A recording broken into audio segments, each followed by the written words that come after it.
তাই ইসলামের বুনিয়াদ পাঁচটি, এটা রাসূল পাক সাল্লাল্লাহু আলাইহি ওয়াসাল্লাম বললেন। হযরত আব্দুল্লাহ ইবনে ওমর রাদিয়াল্লাহু তাআলা আনহুমা থেকে বর্ণিত হাদিস, বুনিয়াল ইসলামু আলা খামস, ইসলামের বুনিয়াদ পাঁচটি।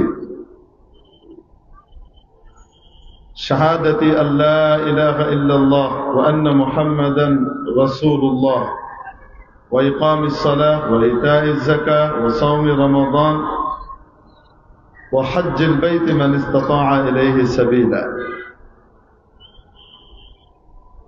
ঈমান, নামাজ, যাকাত, রোজা, হজ, এই পাঁচটাকে আল্লাহ পাক কেন বুনিয়াদ আর ভিত্তি বানালেন? অন্যগুলাকে কেন ভিত্তি বানালেন না? অথচ কোনটা সকলের জন্য ফরজ। এটা একটা প্রশ্ন। এই প্রশ্নের উত্তর, এই এতটুকু উত্তর দিয়ে আমাদের সামনে থেকে বিদায় নেব ইনশাআল্লাহ। এতক্ষণ যেহেতু খুব রাশভারী বয়ান শুনেছেন, সেই দুপুর থেকে নিয়ে শুরু হয়েছে মনে হয়, এখনো পর্যন্ত ভাব গম্ভীর পরিবেশে বয়ান টয়ান শুনছেন। কিছুক্ষণের জন্য মনে হয় আমরা রমনা পার্ক, রবীন্দ্র সরোবর, টিএসসি চত্বর, তারপরে আপনাদের আশপাশের কোনো লেক টেক, পূর্বাচল, এগুলোতে একটু ঘুরে আসা দরকার। কিছুক্ষণ ঘুরে আসলে মুডটা ফ্রেশ হবে, তারপরে আবার নতুন করে শুনতে হয়তো ভালো লাগবে। ভয় পেন না, আপনাদেরকে সশরীরে যাওয়া লাগবে না, আমি একটু ঘুরিয়ে নিয়ে আসি।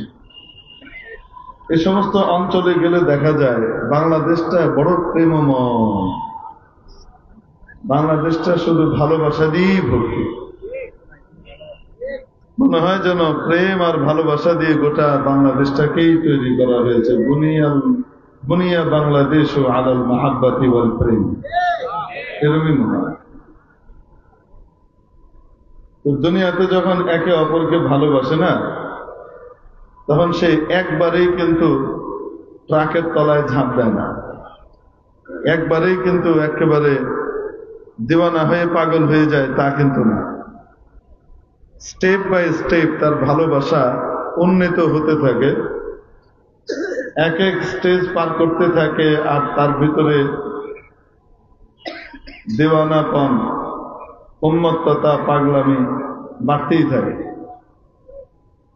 তার ভালোবাসা বাড়তে থাকে। হ্যাঁ, কারো পাগলামি নিয়ন্ত্রিত হয়, কারো পাগলামি নিয়ন্ত্রণহীন হয়, পার্থক্য এতটুকু। এক কথায় একবারেই কারো ভালোবাসা চূড়ান্ত ধাপে পৌঁছে যায় না। ভালোবাসার প্রথম যে ধাপটা হয় সেটা হলো আস্থা আর ভালোবাসা, আস্থা এবং বিশ্বাস। যাকে ভালোবাসে তার ব্যাপারে একটা আস্থা তৈরি হয়, সে আমার ক্ষতি করতে পারে না।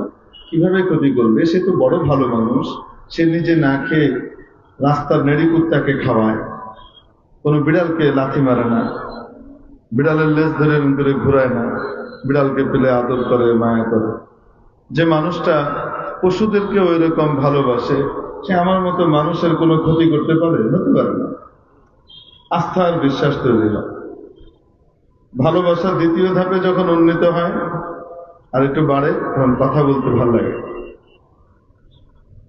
আমি আপনি 5 মিনিট 6 মিনিট কথা বলে তারপর যে বলি, তারপর কি অবস্থা বলেন, মানে হলো আমার চালান শেষ, এবার আপনি একটু শুরু করেন। আর যাদের মধ্যে মাশাআল্লাহ ভালোবাসার ছোঁয়া লেগেছে, একটু রং লেগেছে, তাদেরকে দেখবেন কথা শুরু হয়েছে, সে কথা শেষ হওয়ারই নাম নেয় না। এশার নামাজের পরে এক্সাম আছে, আমার প্রিপারেশন নিতে হবে, কেউ যেন আমাকে ডিস্টার্ব না করে, এ কথা বলে দরজা বন্ধ করে বাবা মাকে হুমকি দিয়ে আমার পড়ালেখা আছে ভিতরে ঢুকছে, ঢুকে পড়ালেখার প্রিপারেশন নিচ্ছে, এক্সামের প্রিপারেশন নিচ্ছে, ফ্রি টক টাইমের সব ব্যবহার চলছে। এই যে পুটুর পুটুর শুরু হয়েছে, মিন বাদি সালাতিল ইশা হাত্তা মাতলাইল ফজর, ফজরের ওয়াক্ত হয়ে গেছে, এখনো কি হয় নাই, তাদের কথা শেষ হয় নাই। মুয়াজ্জিন আজান দিয়ে দিয়েছে, কি রাগ! এই মুয়াজ্জিনের কোনো খেয়ে দিয়ে কাজ নাই, খালি আজান দিয়ে বেড়ায়, খালি আজান দেয়, মানে বাপ মা উঠে যাবে, কথাটা শুরুই করতে পারলাম না, এই দেখো, এই যে দেখো আজান দিয়ে। কথা বলতে ভালো লাগে। এই বলতে বলতে ভালোবাসা এবার 3rd গ্রেডে উন্নীত হয়। আরো উপরে যায়। এইবার পকেটে যা আছে এগুলো যাকে ভালোবাসে প্রেমাস্পদের জন্য খরচ করতে ভাল লাগে। বাপ বাড়ি বিক্রি করে, জমি বিক্রি করে, গরু বিক্রি করে পাঠাচ্ছে, বাজান তুমি ইউনিভার্সিটিতে পড়ো, এত কঠিন পড়া, তোমার মস্তিষ্কের সহায়তা দরকার আছে, তো জমিটা বিক্রি করে বা গরুটা বিক্রি করে পাঠালাম বাজান, তুমি একটু দুধ ডিম খেও। বাপের গরু বাচ্চা টাকার দিয়ে অবস্থা কি হয়, দুধ ডিম খাওয়ার পরিবর্তে নিজে না খেয়ে উনি আরেকজনের ভ্যানিটি ব্যাগের ভিতরে টাকা ঢুকে দিচ্ছে।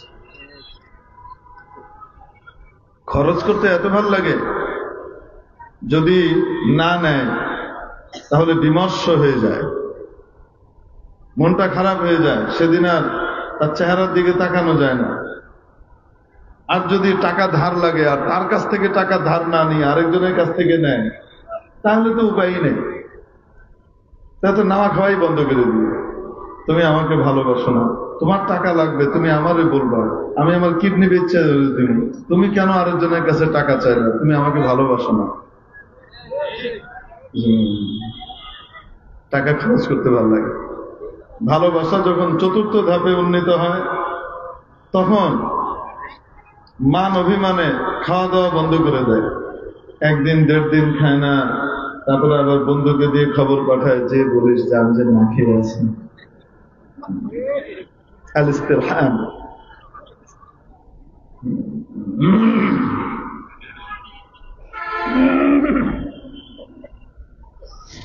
এরকম করে কি করে না? না খেয়ে থাকতে তার জন্য ভালো লাগে। ভালোবাসা যখন প্রগাঢ় হয়ে যায়, এত গভীর হয়ে যায় যে এরপরে আর ভালোবাসার স্তর নাই, তখন যাকে ভালোবাসে তাকে না দেখে থাকতে পারে না, তাকে দেখার জন্য তার বাড়িতে ছুটে যায়। বাড়িতে গিয়ে ঢোকার অনুমতি তো নাই, ঢোকার সাহসও নাই, তো সামনে দিয়ে একবার তাকায়, এদিকে দেখা যায় না, তো ডান দিক দিয়ে তাকায়, ওদিকেও দেখা যাচ্ছে না, ছয়ারেজ লাইন যেদিকে পিছন দিয়ে হাগামোটার লাইন যায় ওদিক দিয়েও তাকায়, দেখে সেদিকেও দেখা যায় না, আবার বাম দিক দিয়েও তাকায়, এক কথায় চক্কর লাগাতে থাকে, একবার এদিকে একবার এদিকে একবার ওদিকে ঘুরতে থাকে। যাকে ভালোবাসে তার বাড়িতে ছুটে যায়, তার বাড়ির আশপাশে চক্কর লাগাতে থাকে। অবাস্তব না বাস্তব? তাহলে দুনিয়াতে ভালোবাসার কয়টা ধাপ হলো? আস্থা, বিশ্বাস, কথাবার্তা, মাল খরচ করা, তারপর না খেয়ে থাকা, তারপর তার বাড়িতে ছুটে যাওয়া, চক্কর কাটা। আর চক্করটা কেমন কাটে? লাইলি মজনু নামে দুইজন ছিলেন না বুজুর্গ, প্রেম জগতের কিংবদন্তি। মজনুর আসল নাম কিন্তু মজনু না, সে গভর্নরের ছেলে ছিল। আর লাইলি খুব সাধারণ ঘরের মেয়ে, তার আসল নাম লাইলা, বাংলা এটা লাইলি হয়ে গেছে। তো এই লাইলা জন্য আসক্ত ছিল মজনু। মজনুর আসল নাম মজনু না, তার নাম ছিল আসলে কায়েস। নাফাতুল ইয়ামানে তার নসব নামা দেওয়া আছে এই দুজনেরই। তো এই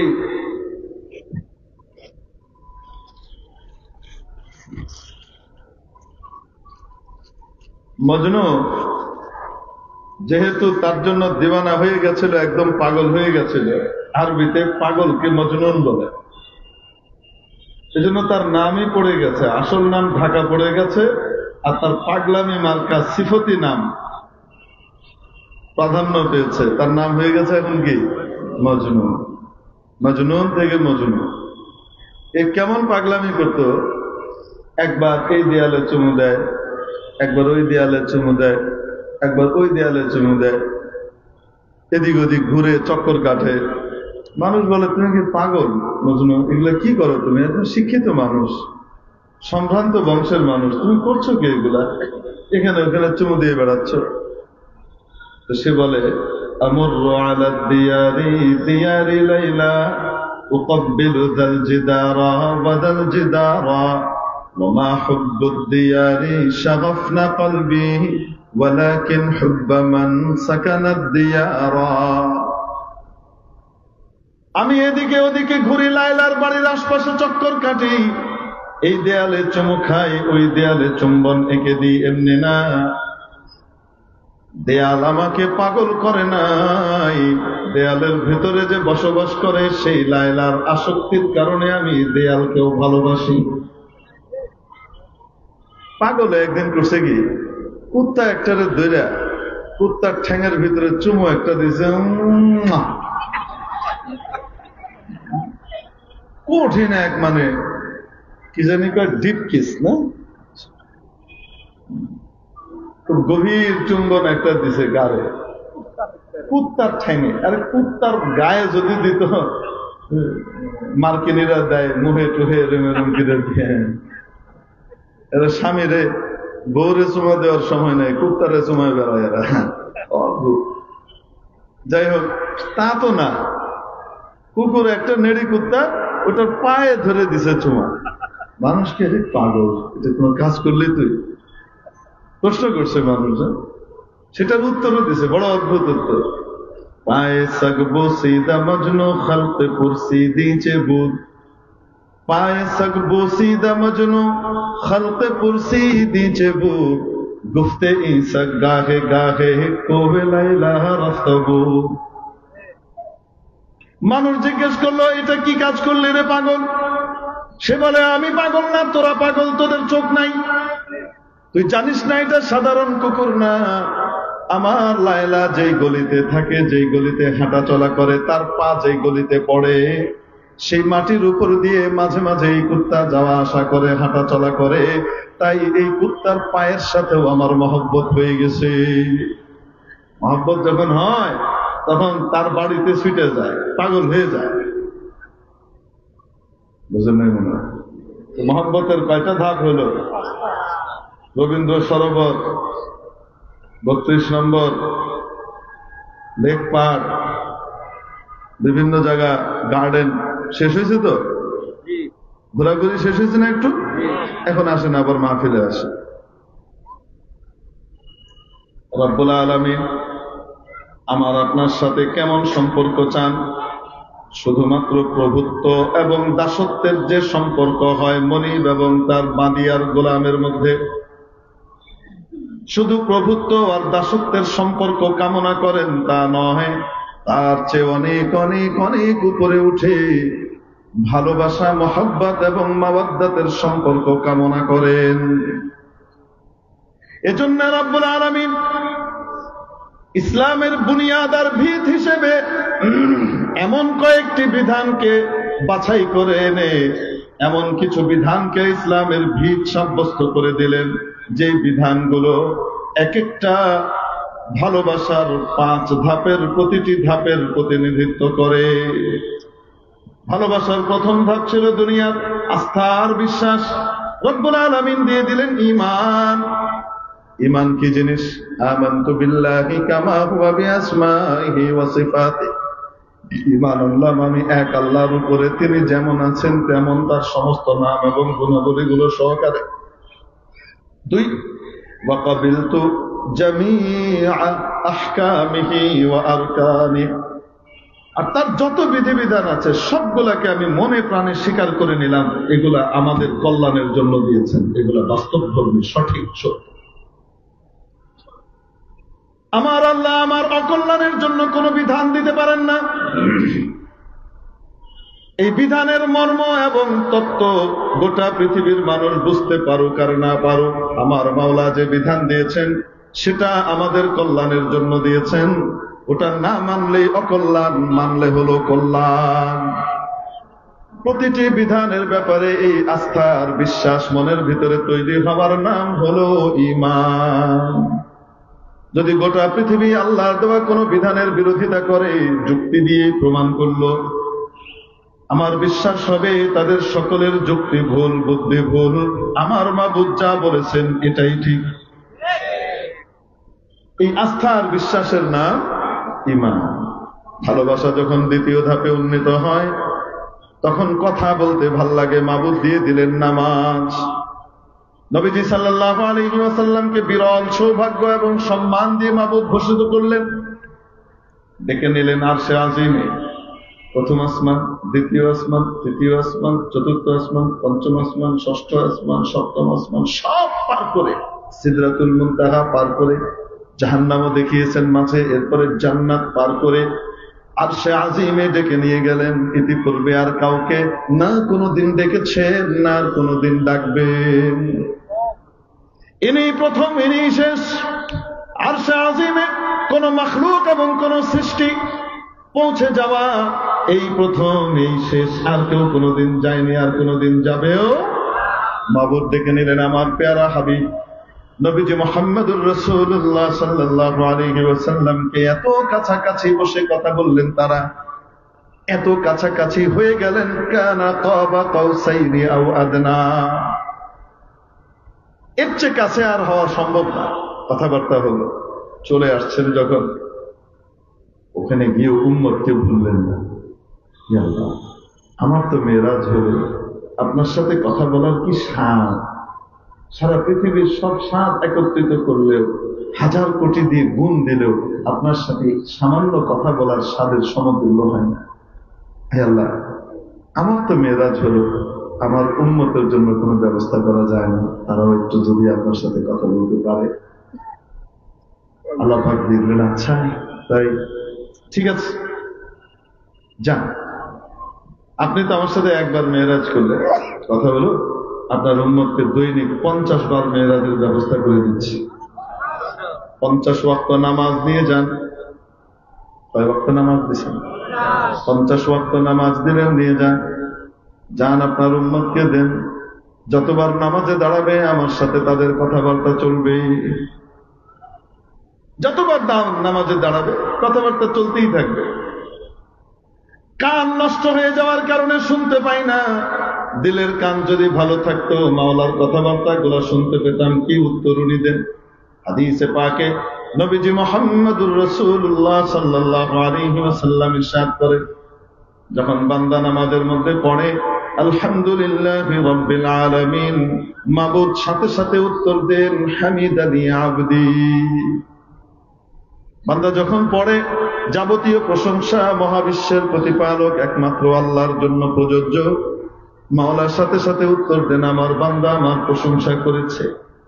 বান্দা যখন বলে আর রহমান রহিম, যিনি পরম করুণাময় অতিশয় দয়ালু, মাওলার সাথে সাথে উত্তর দেন আসনা আলাইয়া আবদি, আমার বান্দা আমার গুণকীর্তন করল। যখন বান্দা বলে মালিক ইয়াউমিদ্দিন, বিচার দিবসের একচ্ছত্র অধিপতি একমাত্র মালিক, সাথে সাথে মাবুদ বলেন মাজ্জাদানি আবদি, আমার বান্দা আমার গরিমা গেয়েছে। বান্দা যখন পড়ে ইয়্যাকা না'বুদু ওয়া ইয়্যাকা নাস্তাঈন, ইবাদত একমাত্র আপনার কাছে আপনারই করি, সাহায্য একমাত্র আপনার কাছেই চাই, সাথে সাথে মাওলা বলেন হাদা বাইনি ওয়া বাইনা আবদি, এটি আমি এবং আমার বান্দার মাঝখানে 50-50। বান্দা আমাকে তার ইবাদত দিবে, আমি তাকে আমার সাহায্য দেব। এইভাবে বান্দা কোরআন তেলাওয়াত করতে থাকে, রুকু সেজদায় তাসবিহ পড়তে থাকে, আল্লাহর নাম নিতে থাকে, আল্লাহু আকবার বলতে থাকে, আর আল্লাহ পাক তার উত্তর দিতে থাকে। কথাবার্তা চলতে থাকে। দৈনিক কয়বার দিলেন? কয়বার দিয়ে পাঠাইলেন? 50 বার মেরাজ। এজন্য নবীজি বলেন as-সালাতু মিরাজুল মুমিন, নামাজ মুমিনের মেরাজ। আমি যেমন আল্লাহর সাথে গিয়ে মেরাজে কথাবার্তা বলেছি, তোমরাও কথাবার্তা বলতে পারবে। তোমাদের জন্য এই উপহার উপঢৌকন বিশ্ব নিয়ন্তা মহা আরশের মালিক রব্বুল আলামিনের পক্ষ থেকে। 50 ওয়াক্ত নামাজ দিয়ে আসতেছেন, কি খুশি আমার উম্মত, 50 বার কথা বলবে আল্লাহর সাথে। 6ষ্ঠ আসমানে এসে মুসা আলাইহিস সালামের সাথে দেখা, ফিরতি পথে দেখা, আগেও দেখা হয়েছে একবার যাওয়ার পথে। আল্লাহ কি দিলেন? আরে 50 ওয়াক্ত নামাজ দিয়েছেন। মুসা আলাইহিস সালাম বললেন আপনি খুব খুশি মনে হচ্ছে, 50 ওয়াক্ত নামাজ দিয়েছে, আপনি বুঝেন? পড়তে পারলে যেমন সওয়াব আছে, না পড়তে পারলে তো ডান্ডা ওরকম, তো ফরজ। ইন্না উম্মাতাকা লা তুতিক, পারবে না আপনার উম্মত পারবে না। ওয়া ইন্নী জাররাবতু কওমি ওয়া আলাজতু উম্মতি, আমি উম্মত চালানোর দীর্ঘ অভিজ্ঞতা আমার আছে। আপনার মর্যাদা আমার চেয়ে অনেক বড় বেশি, মর্যাদায় আপনি আমার চেয়ে অনেক বড় ঠিক, কিন্তু উম্মত চালানোর অভিজ্ঞতা এই দিক থেকে আপনার চেয়ে আমার অভিজ্ঞতা বেশি। আপনি আমার কথাটা নেন। আমি আমার উম্মত চালায় দেখছি, এগুলো এত টাল্টি পাল্টি করছে, বেতমেজি করছে, পারবে না 50 ওয়াক্ত। আপনার উম্মত অনেক দুর্বল, কমিয়ে আনেন। নবীজি গেলেন, আল্লাহ 5 কমিয়ে দিলেন, রইল কত? মুসা আলাইহিস সালামের সাথে ফিরতি পথে আবার দেখা, আবার যা, আবার পাঠাইছে, এন্না উম্মাতাকা লা তুতি, পারবে না যা। এইভাবে 9 বার পাঠাইলেন। কয়বার? প্রতিবার আল্লাহ কত করে কমান? 5 নং কত কমলো? রইল কত? হারা ধরের 10টি ছেলের মতো আর কি, রইল বাকি কত? 5। এই 5টি দিয়ে এবার মুসা আলাইহিস সালামের সাথে আবার দেখা। মুসা আলাইহিস পারবে না রে, আপনি আবার যান, কমাই আনেন। নবীজি বলেন, ইন্নী আস্তাহি, আমার লজ্জা করছে আল্লাহর কাছে, আর যাই কেমনে? প্রতিবার 5 করে কমাইছে, এইবার গেলে বাকি 5 আছে, হেডে লইলে আর তাই গিয়ে আমার লজ্জা করছে। আচ্ছা ঠিক আছে, যান। এখন রাসূল সাল্লাল্লাহু আলাইহি ওয়াসাল্লাম 5 নিয়ে রওনা দিয়েছেন। জমিনে এখনো নামেননি, আসমানের এরিয়া পার হচ্ছেন, উপর থেকে আওয়াজ আসছে, প্রিয় হাবিব, ও আমার প্রিয় হাবিব, আপনার উম্মতকে জানিয়ে দিলেন 50-এর পরিবর্তে 5 দিলাম। এই 5 যদি কেউ ঠিক মতো সময় মতো গুরুত্বের সাথে আদায় করে, আমি তাকে 5 নয় 50-এর সওয়াব দিয়ে দিব। ভালোবাসার দ্বিতীয় ধাপ হলো কথাবার্তা বলা, মাবুদ দিয়ে দিলেন নামাজ। ভালোবাসার তৃতীয় ধাপ খরচ করা, আল্লাহ পাক দিয়ে দিলেন যাকাত। খরচ করো আমার বান্দা, আমার দেখানো পথে খরচ করো, যেখানে বলেছি সেখানে দাও। যাকাত যে কোনো জায়গায় মন চাইলে দেওয়া যায় না, আল্লাহ যেখানে নির্ধারণ করে দিয়েছেন সেখানে দেওয়া যায়, ঠিক কিনা? মসজিদে যাকাত দেওয়া যায় না, বিল্ডিং বানানোর জন্য যাকাত দেওয়া যায় না। যাদেরকে যাকাত দিতে হয় তাদেরকে যাকাতের মালিক বানিয়ে দিতে হয়। উপযুক্ত লোককে কি দিতে হয়? মালিক বানাইতে হয়। অর্থাৎ আপনি যাকাতের টাকা দিয়ে টেলিভিশন চ্যানেল খুললে যাকাত আদায় হবে না, বুঝে নিয়েন। এরকম উল্টা পাল্টা মাসলাওয়ালা আছে না নাই আমাদের দেশে? আছে। যাকাতের টাকা দেন, আমরা টেলিভিশন চ্যানেল করে দিন ইসলাম প্রচার করে উল্টে ফেলবো। আসলে তো উল্টায় তুমি আগেই ফেলাইছো। যাকাতের টাকা দিয়ে কখনো কি টেলিভিশন চ্যানেল এগুলো করা যায়? কে মালিক হবে? যাকাতের টাকার মালিকটা কে হবে টেলিভিশন চ্যানেলে? বলেন, হবে কেউ? যাকাতের টাকা দিয়ে মাদ্রাসার বিল্ডিংও বানানো যাবে না, যাকাতের টাকা দিয়ে মাদ্রাসার শিক্ষকের উস্তাদের বেতনও দেওয়া যাবে না। যাকাত আদায় হবে না। তাহলে হুজুর আমরা যে মাদ্রাসায় দিই কি হয়? আমরা মাদ্রাসায় আপনারা যেগুলা দেন সেগুলা দিয়ে ওখানে যে গরিব ছেলে পেলেরা পড়ে তাদের খাবার দাবার, কাপড় চোপড়, তাদের বিভিন্ন সুবিধাদের ব্যবস্থা করা হয়, তাদেরকে মালিক বানা দেয়, তারা খায়। বোঝাতে পারি নাই মনে হয়? মাওলানা পাক দিয়ে দিলেন যাকাত আমার রাস্তায় খরচ করো 2.5%। আমি যেমনি কই ওই জায়গাতে দাও, বাকি 97.5%-এর মধ্য থেকে সব পেটে বইরো না, সেটা অপশনাল। তুমি সেখান থেকেও দান করবা। আমার সাথে তোমার মায়ার মহব্বত যত বাড়বে তুমি তত বেশি দিবা। সাধ্য অনুপাতে মাওলার রাস্তায় খরচ করবো তো ইনশাআল্লাহ। কয়টা গেল? মহব্বত যখন 4র্থ ধাপে পৌঁছায় তখন খাওয়া দাওয়া বন্ধ করে দেয়, মনে আছে না? নাই? মাওলানা পাক দিয়ে দিলেন রমজান মাসে রোজা, সিয়াম সাধনা দিয়ে দিলেন, রাখো বান্দা আমার জন্য উপোস থাকো। যে যাকে ভালোবাসে না তার দোষগুলো তার কাছে কি হয়ে যায়? আরে গুণ হয়ে যায়। বুঝেন নাই মনে হয়? দুজন মানুষ বসে আছে, একজন আরেকজনের শত্রু। হঠাৎ গন্ধ পাওয়া গেল, তো বলতেছে মরা গরু খায়া ছাড়ছে নেবে। কাকে বলতেছে? পাশের লোক তো তারা পছন্দ করে না, যেহেতু তার সামান্য একটুখানি, খুব বেশি না গন্ধ, কিন্তু ওই গন্ধে বলে যে মরা গরু খেয়ে আছে, দেখ ভাল লাগে না। আর পাশে দোস্ত বয়ে রয়েছে, গন্ধের চোটে থাকা যায় না, সে একবার জানালা খুলে আরেকবার ফ্যান ছাড়ে, মানে যে ছাড়ছে সে বলে আরে এগুলো করার দরকার কি, না তেমন কোনো গন্ধই নেই, ঠিকই আছে। এর কাছে এটা মিষ্টি মিষ্টি লাগে, এর দোষ দোষের এর দিকে বুঝেন নাই মনে হয়। যে যাকে ভালোবাসে তার দোষগুলোও তার কাছে কেমন লাগে, এ গুণ মনে হয়। একজন পদ্মা ব্রিজ বানাইছে, খুব ভালো, আমরা বলি গুণের কথা। কেউ কর্ণফুলী টানেল বানাইল, খুব চমৎকার ভালো কাজ করেছে। এক্সপ্রেসওয়ে বানিয়েছে, বড় চমৎকার ভালো কাজ করেছে। আবার শুধু ক্ষমতার গদিটাকে টিকিয়ে রাখবার জন্য তাহাজ্জুদি সিস্টেমে রাতে ভোট সেরে ফেলছে। এটাও কি ভালো না এটা খারাপ? এটা খারাপ। আচ্ছা, আবার মনে করেন শুধু ক্ষমতার চেয়ারটা আঁকড়ে রাখার জন্য মাত্র 20-22 দিনের ভিতরে 1,500-এর উপরে নিজের জনতাকে হত্যা করেছে, 22,000-এর উপরে মানুষকে আহত করে হসপিটালে ফেলে দিয়েছে। কোনো অনুশোচনাও নাই। তো এই কাজগুলা কি ভালো না খারাপ? আসতে বলেন। যেটা মন্দ সেটা মন্দ, যেটা ভালো সেটা ভালো। আমাদের কি করা উচিত? যেটা ভালো সেটা ভালো বলবো, যেটা মন্দ সেটা নাকি না। দেখবেন যারা নাকি হেতিকে ভালোবাসে, হ্যাঁ, হেতি কিন্তু তাদের মুখে বাতাস ছেড়ে দিয়ে গেছে গাউড়িয়া, কিন্তু তারপরেও সেখানে গন্ধ পাচ্ছে না, ঘ্রাণ পাচ্ছে। হেতিকে যারা ভালোবাসে তারা দেখবেন এই 1,500 মানুষের হত্যাকাণ্ড এবং 20-22 হাজার মানুষের আহত হয়ে যাওয়া, এটা কেউ জাস্টিফাই করবার জন্য চেষ্টা করবে, এটা কেউ ভালো বলবার জন্য চেষ্টা করবে, আছে না নাই? মনে রাখবা, কবরে কোনো হাসিনাও কাজে আসবে না, কবরে খালেদা জিয়াও কাজে আসবে না, কবরে এরশাদ সাহেবও কাজে আসবে না, কবরে কেউ কাজে আসবে না। কবরে কিন্তু তোমার নিজের আমল নিয়েই তোমাকে যাওয়া লাগবে। কবরে তোমার আল্লাহ কাজে আসবে, কবরে তোমার রসুলের মহব্বত কাজে আসবে, তোমার কোরআনের মহব্বত কাজে আসবে, নবীর ওয়ারিসদের ভালোবাসা কাজে আসবে, দিনদারদের ভালোবাসা কাজে আসবে। আল্লাহিল্লাহু ইয়াওমাইযিন বা'দুহুম লিবা'দিন আদুব্বুন ইল্লাল মুত্তাকিন। অবাস্তব না বাস্তব? তো যাই হোক, বলছিলাম কেউ কাউকে যখন খুব ভালোবাসে তখন কি করে, তার দোষ গুলাও তার কাছে কি লাগে, গুণ মনে হয়, ভালো লাগে। ফার্সিতে একটা কথা আছে, ফার্সি বাংলা মিলিয়ে আমাদের ছেলেপেলেরা কিন্তু যখন ফার্সি পড়তো, দোস্ত আগের আগার শব্দটা বললাম না, মারে তো দ্বন্দ্ব না বাসা, এরকম শব্দ কিন্তু আমি উচ্চারণ করলাম না, সব উচ্চারণ করা যায় না। যাই হোক,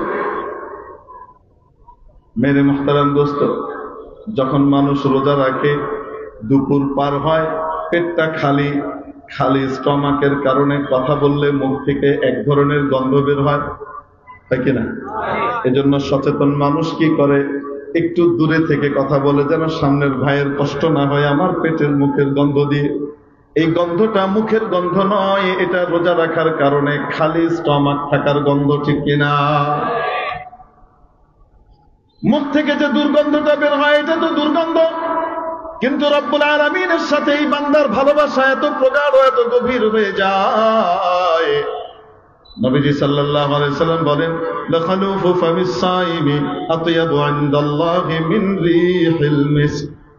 রোজাদারের মুখের যে দুর্গন্ধ তার পেট খালি থাকবার কারণে বের হয়, আল্লাহর কাছে এটা মৃগনাভির সুঘ্রাণের চাইতেও অধিক সুঘ্রাণ যুক্ত হয়। মাওলানা পাকের কাছে এটা অনেক বেশি প্রিয় হয়, কারণ মহব্বত আর ভালোবাসা তৈরি হয়ে গেছে।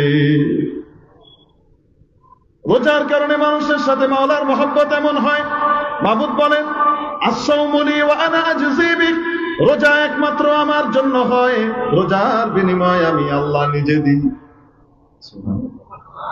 হুজুর, নামাজ কি আল্লাহর জন্য? যাকাত কি আল্লাহর জন্য? হজ কি আল্লাহর জন্য না?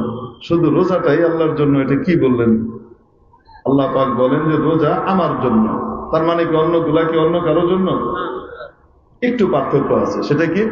অন্যগুলা বাহির থেকে দেখে বোঝা যায় এই আমল করছে, নামাজ বাইরে থেকে দেখা যায়, হজ বাইরে থেকে দেখা যায়, তওয়াফ বাইরে থেকে দেখা যায়, সাই বাইরে থেকে দেখা যায়, দান খয়রাত বাইরে থেকে দেখা যায়, কি যায় না? কিন্তু রোজাদারকে দেখে বোঝা যায় না সে রোজাদার, ঠিক কিনা? পিপাসায় বুকের ছাতি ফেটে যাচ্ছে, কেউ দেখে না, কেউ নাই, 2 ঢোক পানি পান করলেই হয়ে যায়। নির্জনে একাকী আছে, তারপরেও 1 ফোঁটা পানিও সে মুখে দেয় না। কার মহব্বতে?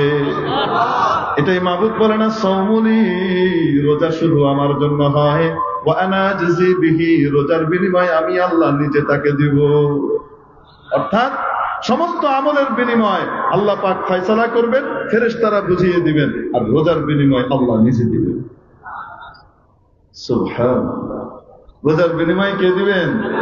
আল্লাহ পাক নিজে দিবেন। অন্য রিওয়ায়াতে আছে ওয়া আনা উজজা বিহি, রোজার বিনিময়ে আমি আল্লাহ তার হয়ে যাব। বুঝে আসে নাই তো? সুবহানাল্লাহ। আসতে বুঝে। খলিফা হারুনুর রশিদের একটা কালি বাঁধি ছিল, দেখতে শুনতে তেমন সুশ্রী না, বেসকি মার্কা কালি, কিন্তু হারুনুর রশিদ এই বাঁধিকে খুব প্রায়োরিটি দিতেন, তার কথাবার্তা খুব শুনতেন, গ্রহণ করতেন, প্রায়োরিটি অনেক বেশি দিতেন। তো আমুক্ত বর্গের ভিতরে, সাংসদ মন্ত্রীবর্গের ভিতরে কথাবার্তা চলে, কানা ঘুষা চলে, চলাচলি করে। বাদশার রুচি সব জায়গাতে এত ফার্স্ট ক্লাস,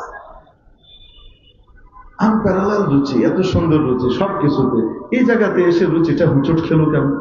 এই কালি বাঁধের ভিতরে পাইছে এটা কি? একটু রূপসী টুকুসি হলে একটা কথা ছিল, এটার ভিতরে কি পাইছে? বাদশাহ এদের চাহনি দেখে বুঝে ফেলেছেন এরা মনে হয়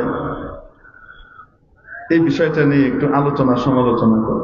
উনি করলেন কি, ট্রেজারারকে ডাকলেন, ওনার যে খাজানচি আছে তাকে ডাকলেন, ডেকে বললেন, কানে কানে বললেন, শোনো, এখানে যে কয়জন মানুষ আছে খাজানা থেকে এই পরিমাণে সোনা দানা হীরা জহরত মণি মুক্তার এক একটা করে স্তূপ বানাবা। যেই কয়টা লোক আছে কমপক্ষে ওই কয়টা স্তূপ বানাবা দরবারে, আর অতিরিক্ত আরো কিছু স্তূপ রাখবা, যেন কেউ চাইলে অপশনাল হিসেবে নিতে পারে, অপশন থাকে যেন বানিয়ে। এইরকম উঁচু করে ঢিবি করা হয়েছে সোনা দানা হীরা জহরতে, দরবার হল চারিদিকে সাজিয়ে ভরা হয়েছে। এনারা সবাই চিন্তা করছেন কি ব্যাপার, এখানে কি জুয়েলারি মেলা হবে নাকি, এক্সপো হবে নাকি? এরপরে দেখে বাদশাহ হঠাৎ বলছেন, শোনো, তোমাদের উপরে আমি বড় কৃত হয়েছি, খুব খুশি হয়েছি, আজকে তোমাদেরকে অনেক পুরস্কার দিতে চাই, যেন তোমাদের জীবনে আর কোনোদিন পেছন ফিরে তাকানো না লাগে, তোমাদের বংশ পরম্পরায় খেতে পারো। যাও, এখানে যে যেটার উপরে হাত রাখবে সেটা তার। আমার এই দরবার শেষ হওয়া পর্যন্ত এই ঘোষণা বলবৎ থাকবে, যে যেটার উপরে হাত রাখবে সেটা তার। সবাই উঠে গিয়ে পছন্দ মতো একটা একটার উপরে হাত রেখেছে, আর ওদিকে ওই কালীবাদী সে চুপচাপ বসে আছে। এরা আলাপ করছে, এটা বাইরে যেমন ভিতরে তেমন, কিছু বোধহয় রাম কোথাকার। আরে এরকম অপরচুনিটি কি কোনোদিন আসে নাকি? এরকম গোল্ডেন অপরচুনিটি কোনোদিন আসে নাকি? দারুণ চান্স দিছে, আর সে এগুলা না নিয়ে কি করতেছে, চুপ করে বসে রয়েছে। এক উপস্থাপিকা বিল গেটসকে প্রশ্ন করেছিলেন, তখন বিল গেটস সবচেয়ে বড় ধনী ছিলেন পৃথিবীর, এখন আছে কিনা জানি না।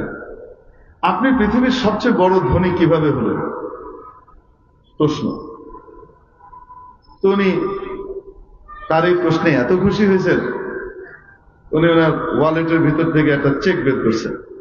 চেক বের করে দিয়ে বলছেন, এটা একটা এক্সক্লুসিভ চেক, আপনি এটার মধ্যে যে অঙ্ক বসাতে চান বসিয়ে নেন, যদি অঙ্কে জায়গা না হয় যে সংখ্যা আপনি লিখতে চান লিখে নেন, বিলিয়ন হোক ট্রিলিয়ন হোক, যত ডলার আপনার দরকার আপনি লিখে নেন, এটা আপনার হয়ে যাবে। আমি আপনার ইয়েতে খুব খুশি হয়েছি। ওই মহিলা তো মাথা খারাপ হয়ে গেছে, কি পায় না খায়, আমার পরীক্ষা হচ্ছে মনে হয়, তো সে কি করলো না, দিল, একবারে দিল, লিখে নেন। তো বলছে, না না না স্যার, দরকার নেই, আপনি আমার প্রশ্নের উত্তর দিলে আমি খুশি হব, আমাদের দর্শকরা খুশি হবে, প্রীত হবে। আচ্ছা ঠিক আছে, আমার প্রশ্নের উত্তরটা দেন। উনি আবার চেকটা দিলেন, নাও লিখে না। ওই মেয়ে বললো, it's nice of you sir, দরকার নেই, রেখে দেন স্যার, আমার উত্তরটা দিলে আমি প্রীত হব, খুশি হব। উনি আবার দিলেন, সে আবারও এরকম অপলজি করে ফিরিয়ে দিল, ভদ্রতা দেখে। চতুর্থবার যখন আবার প্রশ্ন করেছে, আপনি শুধু এই উত্তরটা দেন, আপনি সবচেয়ে বড় ধনী কিভাবে হলেন? উনি বললেন, এভাবেই হয়েছে, যেভাবে আপনি হাতছাড়া করলেন।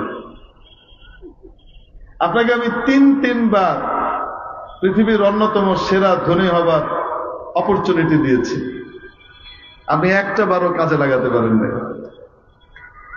আপনি যদি আমার দেয়া এই অপরচুনিটিকে কাজে লাগিয়ে লিখে ফেলতেন, আপনি যাই লিখতেন, আজকে আপনি এই চ্যানেলে উপস্থাপিকা না, আপনি এরকম কয়েকটা চ্যানেলের মালিক হতে পারতেন। আপনার কথায় হাজারো উপস্থাপককে ঘুরত, কিন্তু আপনি সেই গোল্ডেন চান্সকে হাতছাড়া করেছেন। অপরচুনিটি আপনাকে দেওয়া হয়েছিল 3-3 বার, আপনি নেননি। আর আমি বিল গেটস জীবনে কোনো সময় অপরচুনিটি আর চান্স পাইছি, আমি কোনো সময় ছাড়িনি। এইভাবে আমি পৃথিবীর সবচেয়ে বড় কি হয়েছে, ধনী হয়েছে। বুঝাতে পেরেছি? কিয়ামতের দিনও ধনী হতে হলে ওই ব্যক্তিরা সবচেয়ে বড় ধনী হবে যারা নেকির চান্স পাওয়া মাত্র নেকি করে ফেলে, নেকি ছাড়ে না।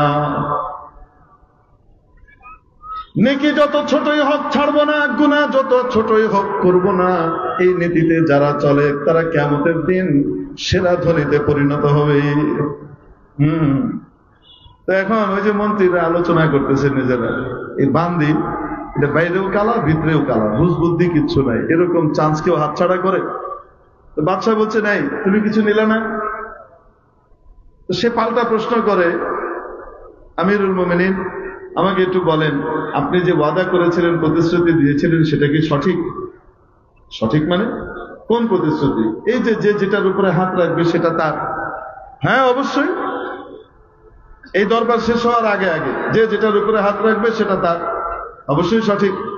বাঁধি উঠে ওই ধন সম্পদ যেখানে আছে ওগুলার দিকে না গিয়ে উল্টো দিকে যাচ্ছে, মানে আসলেই বোকা। উল্টো দিকে গিয়ে পিছন দিকে হেঁটে এসে বাদশার মাথার উপর হাত রেখেছে। এখন সবার চোখ খুলে গেছে। আমরা যাকে বোকা মনে করতেছিলাম মাদ্রাসায় বাচ্চা দিছে, আমরা যাকে বোধাই মনে করতেছিলাম বানের জলে বাচ্চাটাকে ভাসায় দিছে, এটাই তো আসলে বুদ্ধিমান। চোখ বন্ধ হলে বুঝে।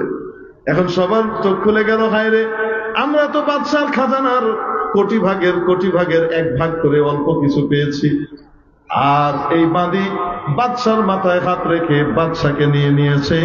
বাদশা যার গোটা খাজানা তার। মাওলা বলেন, আসসালামুআলাইকুম, রোজা একমাত্র আমার জন্য, আনা উজজা বিহি, রোজার বিনিময়ে আমি আল্লাহ আমার বান্দার আমার বান্দির হয়ে যায়। রোজা রাখবো তো ইনশাআল্লাহ। ভালোবাসা যখন 5ম ধাপে পৌঁছে পাগল হয়ে যায়, বাড়িতে ছুটে যায়, মাওলা দিয়ে দিলেন হজ। রমাদানুল মুবারকের মাত্র 2 মাস পরে হজ দিয়ে দিলেন। আমার পাগলরা আমার কাছে আসবে, এসে মাওলার দরবারে দেখবেন আল্লাহর ঘরকে কেন্দ্র করে চক্কর লাগাতে থাকে। যেহেতু পাগল হয়ে গেছে, মাথা টাথা ঠিক নাই, পাগলের অভিনয় করছে, পাগলের বেশ ধরেছে। পাগলের যেমন নখ চুল কাটার সময় থাকে না, ফিকির থাকে না, তার জন্য নখ চুল ইত্যাদি কাটা ইহরাম অবস্থায় নিষেধ। পাগল যেমন সুগন্ধি ব্যবহার করার কোনো ফিকির তার থাকে না, ঠিক তেমনি ভাবে এই পাগলের জন্য সুগন্ধি ব্যবহার করা নিষেধ। এমনি ভাবে যত কাজ আছে সবগুলাই পাগলের সাথে সাদৃশ্যপূর্ণ। মাওলার জন্য পাগল হয়ে গেছে, মাওলার দরবারে গিয়ে চক্কর লাগায়। আল্লাহ পাক আমাদের সবাইকে মাওলায়ে পাকের খাঁটি পাগল হওয়ার, সত্যিকারের আশিক হওয়ার তৌফিক দান করেন। ওয়া আখিরু দাওয়ানা আলহামদুলিল্লাহি রাব্বিল আলামিন। আসসালামু আলাইকুম ওয়া রাহমাতুল্লাহি ওয়া বারাকাতুহু।